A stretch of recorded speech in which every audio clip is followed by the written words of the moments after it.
પૃથ્વી લાંબા સમયથી ટીમ ઇન્ડિયામાંથી બહાર છે. એટલું જ નહીં, આ વખતે આ ખેલાડીને રણજી ટ્રોફીમાં પણ ટીમમાંથી બહાર કરવામાં આવ્યો હતો, જે બાદ પૃથ્વી શોને મોટો ઝટકો લાગ્યો છે. આ વખતે આઈપીએલ મેગા ઓક્શનમાં ખેલાડી અનસોલ્ડ રહ્યો છે. દિલ્હી કેપિટલ્સે શોને રિલીઝ કર્યો હતો, કે જે બાદ હવે ક્રિકેટરનો એક વિડીયો સોશિયલ મીડિયા પર ઝડપથી વાયરલ થઈ રહ્યો છે. મેગા ઓક્શન માટે પૃથ્વી શોની બેઝ પ્રાઇઝ 75 લાખ રૂપિયા હતી, છતાં આ ખેલાડીને કોઈ ખરીદદાર મળ્યો નથી. સોશિયલ મીડિયા પર વાયરલ થઈ રહેલા વિડીયોમાં પૃથ્વી શો ટ્રોલિંગ વિશે વાત કરતા જોવા મળે છે.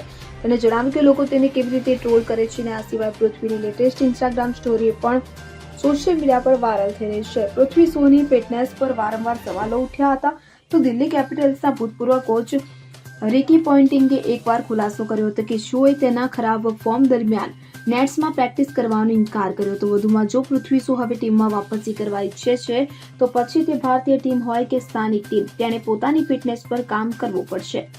Bureau report, CN24 news. હવે જુઓ દેશ દુનિયાની તમામ ખબરો તમારી આંગળીના ટેરવે. ઉઠાવો મોબાઈલ અને Google Play Store પરથી ડાઉનલોડ કરો અમારી CN24 ન્યૂઝ મોબાઈલ એપ.